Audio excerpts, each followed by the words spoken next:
Question number 11 कह रहा है open a T shape account of debtor bridge and right the following transaction on the proper side. हमको इसमें T shape account बनाना है, किसका? एक डेटर है हमारा ब्रिज, उसका। ठीक है, तो फॉर्मेट मैंने पीछे बना रखा है, अब देखना ध्यान से। ये फॉर्मेट हो गया हमारा। ये होती है अपनी डेबिट साइड, ये होती है हमारी क्रेडिट क्रेडिट साइड। ठीक है, ये डेबिट साइड होती है, ये क्रेडिट साइड होती है। अब डेटर कौन होता है? डेटर असेट होता है। ठीक है, डेटर कौन होता है? हमारा असेट होता है। अब असेट का नेचर क्या होता है? क्लियर रूल है, जो मॉडर्न रूल मैंने आपको पढ़ाया था पिछली वीडियोस में, उसके अकॉर्डिंग असेट जब हमारा इंक्रीज होगा तब हम लिखेंगे उसको डेबिट साइड पर, और जब असेट हमारा डिक्रीज होगा तब हम उसको लिखेंगे क्रेडिट साइड पर। ठीक है, जब असेट इंक्रीज होगा तो यहाँ पे लिखेंगे, और अगर असेट डिक्रीज होगा तो हम उसको यहाँ पे लिखेंगे। ठीक है, चलो। तो फर्स्ट ट्रांजैक्शन हमारी क्या है? फर्स्ट ट्रांजैक्शन हमारी है sold goods to Brij on credit. हमने ब्रिज को गुड्स बेचे हैं किस पर? उधारी पे। ठीक है, हमने ब्रिज को गुड्स बेचे हैं उधारी पर। Sold goods to Brij on credit. अब अकाउंटिंग इक्वेशन में इसका अपन क्या ट्रीटमेंट करते हैं? ठीक है, अकाउंटिंग इक्वेशन में इसका हम क्या ट्रीटमेंट करते हैं, देखना ध्यान से।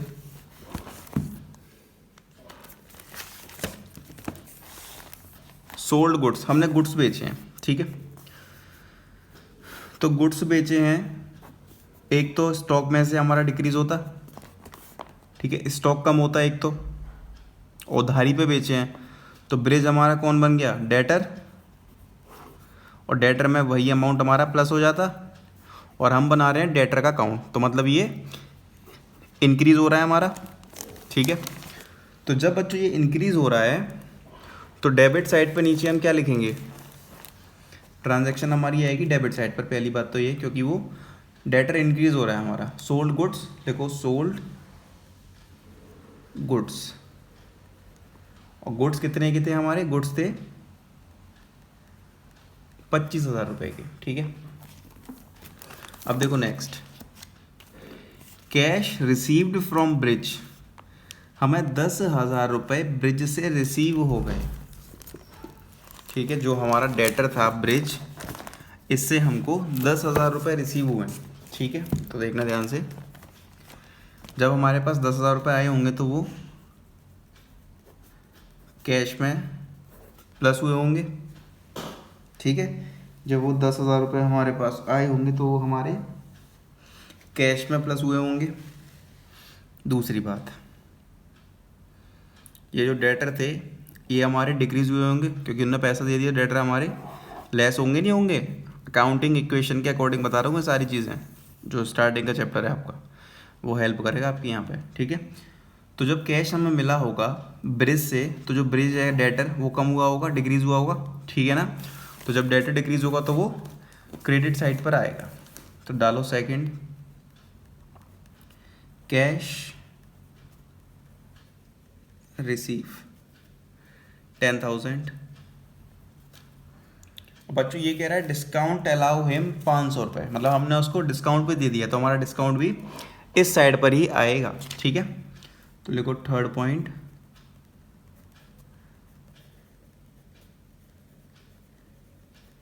डिस्काउंट अलाउड, वो कितना है? वो है 500 रुपये। ठीक है, नेक्स्ट, अब है गुड्स रिटर्न बाय ब्रिज 5,000 रुपये, मतलब ब्रिज ने जो गुड्स थे वो रिटर्न कर दिए। तो जब गुड्स हमारे रिटर्न होके आए होंगे तो स्टॉक में वो क्या हो जाएंगे? प्लस। ठीक है, सेल्स हमारी एक तरह से रिटर्न होके आ गई, तो जो हमें सेल्स का पैसा मिलेगा वो भी तो कम होगा नहीं होगा? बताओ, जब ब्रिज ने हमको गुड्स रिटर्न कर दिए उतने रुपए के, तो इसमें से भी उतना लेस हो जाएगा, होगा कि नहीं होगा? क्योंकि भाई जब सामान नहीं ले रहा वो, तो हम पैसे किस बात के उससे चार्ज करेंगे, तो उतने पैसे कम हो जाएगा। तो क्रेडिट साइड पर लिखेंगे सेल्स रिटर्न।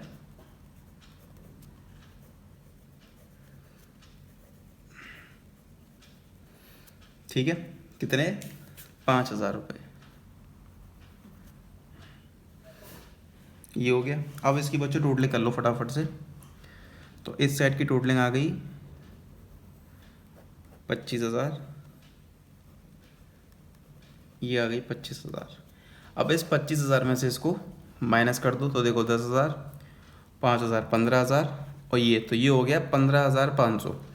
15,500 में से इसको माइनस करोगे आप तो क्या बचेगा आपका बाय बैलेंस CD कितना बचेगा 9,500।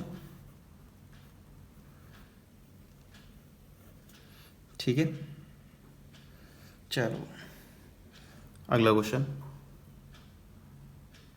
तो ये बहुत ही इंपॉर्टेंट क्वेश्चन है, ठीक है, इस पर लिख लेना वेरी इंपॉर्टेंट। तो देखो क्वेश्चन क्या है, क्वेश्चन है put the following on the proper side of cash account, debtor account and creditors account. इससे आपको ये समझ में आ गया होगा कि आपको 3 अकाउंट बनाने हैं, ठीक है। क्या कौन कौन से अकाउंट बनाने हैं? 3 account, cash account, debtor account and creditors account. तो सबसे पहले तो आप 3 अकाउंट्स का फॉर्मेट रेडी कर लो, मैंने कर लिया ऑलरेडी। तो देखो पहले बनाया cash account, debit, credit. Cash account होता है असेट नेचर का, ये आप जानते हो, ठीक है। इंक्रीज होगा तो लिखेंगे डेबिट साइड पे, डिक्रीज होगा तो लिखेंगे क्रेडिट साइड पर, ठीक है। ऐसे ही डेटर असेट होता है, इंक्रीज होगा तो डेबिट साइड पर, डिक्रीज होगा तो क्रेडिट साइड पर। क्रेडिटर्स का अकाउंट है, इसमें बच्चों जब ये इंक्रीज होगा तो क्रेडिट और जब ये डिक्रीज होगा तो इसको हम करेंगे डेबिट, ठीक है। तो ये आपका ओवरऑल फॉर्मेट बन गया। अब करते हैं हम ट्रांजैक्शन स्टार्ट। चल फर्स्ट, तो ये तीनों अकाउंट मैंने बना लिए, तो इसकी ट्रांजैक्शन स्टार्ट करते हैं। अब देखो ध्यान से, पहले कह रहा है sold good to Sanjay on credit, मतलब हमने संजय को उधारी पे गुड्स बेचे हैं, ठीक है। हमने संजय को उधारी पे गुड्स बेचे हैं। तो जब हम अकाउंटिंग इक्वेशन करेंगे तो उसका ट्रीटमेंट क्या होगा, पहले ये समझना। जब हम अकाउंटिंग इक्वेशन पढ़ेंगे तो इसका ट्रीटमेंट क्या होगा, देखो ध्यान से।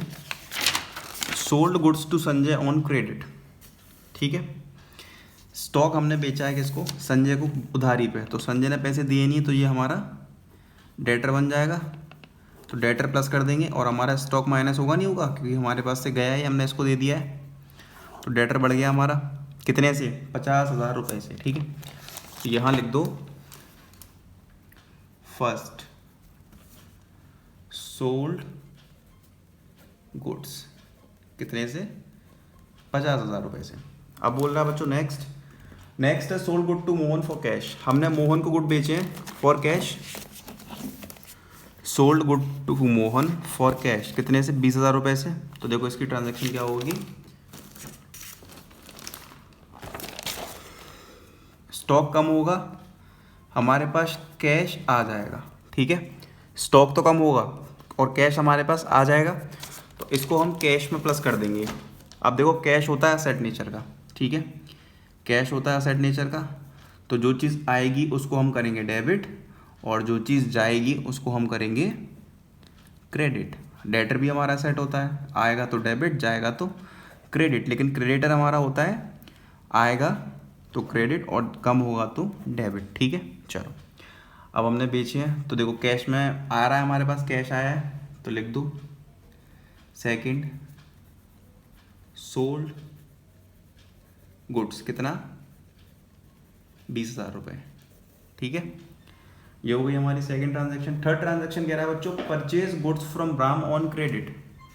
क्या कह रहा है third, purchase goods from Ram on credit, मतलब राम ने उधारी पे गुड्स परचेज करे हैं कितने के, 25,000 रुपये, ठीक है। कितने के, purchase goods from Ram on credit, मतलब राम से हमने उधारी पे गुड्स परचेज करे हैं 25,000 के। तो भाई राम हमारा क्या बन गया, राम बन गया हमारा क्रेडिटर। क्रेडिटर बढ़ रहे हैं हमारे, तो क्रेडिटर बढ़ेंगे तो इस साइड पर आएंगे नहीं आएंगे, तो थर्ड डाल के लिख दो परचेज गुड्स कितने से, 25,000। नेक्स्ट है क्या, नेक्स्ट है कैश रिसीव फ्रॉम संजय, मतलब हमारे पास कैश आया है और किसने हमें कैश दिया है, संजय ने, ठीक है। तो देखना ध्यान से, ये वाली ट्रांजैक्शन फर्स्ट वाली और फोर्थ वाली रिलेटेड है। हमने इसको उधारी पे गुड्स बेचे थे 50,000 के, तो इसने हमें 19,000 रुपये लौटा दिए हैं। तो 19,000 रुपये जब इसने हमें लौटाए हैं बच्चों, तो क्या होगा, जो ये 19,000 रुपये लाएगा कैश में प्लस हो जाएंगे, लेकिन उतने ही रुपए से हमारा डेटर कम हो जाएगा क्योंकि उसने हमको पैसा दे दिया है, अब वो क्यों देगा, ठीक है। तो देखो जब डेटर कम होगा तो उसको हम लिखेंगे इस साइड पे, ठीक है। तो लिखो फोर्थ कैश रिसीव, 19,000 रुपये हमको उसने पे कर दिए, ठीक है। कैश रिसीव, अब वही सेम अमाउंट कैश अकाउंट में लिख दो डेबिट साइड पे, क्योंकि हमारे पास कैश आया भी तो है, डेटर कम हुए हैं तो कैश रिसीव 19,000, ठीक है। ये हो गया। अब देखते हैं नेक्स्ट। अब नेक्स्ट पॉइंट है जो goods return by Sanjay. Next point क्या है, नेक्स्ट है goods return by Sanjay. Sanjay ने 2,000 के गुड्स हमको वापस कर दिए, ठीक है। तो क्या हो गया है, इसको बोलेंगे हम सेल्स रिटर्न, क्योंकि संजय इसके पैसे हमें नहीं देने वाला आगे जाके। तो सेल्स रिटर्न, हमारा डेटर कम हुआ है ना, क्योंकि संजय हमको इसके पैसे नहीं देगा, तो डेटर कम हो गए हमारे 2,000। नेक्स्ट, अब बच्चों आगे वाला है पेड रेंट। पेड रेंट का मतलब है हमने रेंट पे कर दिया है, ठीक है। पेड रेंट का मतलब क्या है, हमने रेंट पे कर दिया है। बच्चों देखो नेक्स्ट पॉइंट है पेड रेंट, मतलब हमने रेंट पे कर दिया है, ठीक है। तो जब हम रेंट पे करते हैं तो अकाउंटिंग इक्वेशन में इसका हम क्या करते थे, इसको हम कैश में से डिडक्ट करते थे। तो मतलब यहाँ पर हमारा कैश कम हो रहा होगा, हमने रेंट पे किया है तो हम क्या करेंगे, कैश में से इसको माइनस कर देंगे, पेड रेंट, ठीक है। और रेंट हमारा कितना है, रेंट है हमारा 500 रुपये का मात्र, तो यहाँ हमने लिख दिया 500 रुपये। अब लास्ट पॉइंट हमारा क्या है, कैश पेड टू राम। हमने राम को कैश पे कर दिया है, और राम कौन है हमारा, purchase goods from Ram on credit, मतलब जिससे हमने उधारी पे गुड्स खरीदे थे ना, तो उसको हमने 15,000 रुपये दे दिए, ठीक है। तो उसको हमने 15,000 रुपये पे कर दिए हैं कैश पेड टू राम। तो देखो ध्यान से क्या होगा इसका, पहले तो कैश हमने पे किया, कैश हमारा गया है, तो यहाँ लिख देंगे कैश पेड कितने, 15,000 रुपये ये। अब जो क्रेडिटर है वो भी हमारा कम हो गया है, तो उसको हम लिखेंगे यहाँ पर कैश पेड कितना, 15,000, ठीक है। अब टोटलिंग की बारी आती है, तो बच्चों ये हो गया 39,000 ये, 39,000 ये आ जाएगा। अब इसमें से इनको दोनों को कर दो माइनस, तो जो बैलेंस बचेगा उसको लिखेंगे हम बाय बैलेंस कैरीड डाउन, ठीक है। तो बच्चों ये बैलेंस बचेगा हमारा 23,500 रुपये, ठीक है। ये बैलेंस हमारा कितना बचेगा, ये बचेगा 23,500 रुपये। अब ऐसे ही इनकी टोटलिंग करनी है हमको, तो देखो ये तो हो गया 50,000, तो यहाँ भी लिख दो 50,000। अब यहाँ भी बचेगा बाय बैलेंस कैरी डाउन, इसमें से इसको माइनस कर दो, तो ये बच्चा पार्टी आपका आएगा 29,000, ठीक है। अब नीचे आ जाओ, कैश पेड, तो टोटल ज़्यादा किसकी है, क्रेडिट साइड की, तो 25 ये। अब इसमें भी लिख दो 25, इसमें से इसको माइनस करो, तो 2 बैलेंस CD 10,000, ठीक है। जो बैलेंस बच रहा है क्रेडिट साइड पर तो वो होता है डेबिट बैलेंस, और जो बैलेंस बच रहा है डेबिट साइड पर उसको बोलते हैं क्रेडिट बैलेंस, ठीक है। तो ये बहुत ही इंपॉर्टेंट क्वेश्चन था आपका, ओके।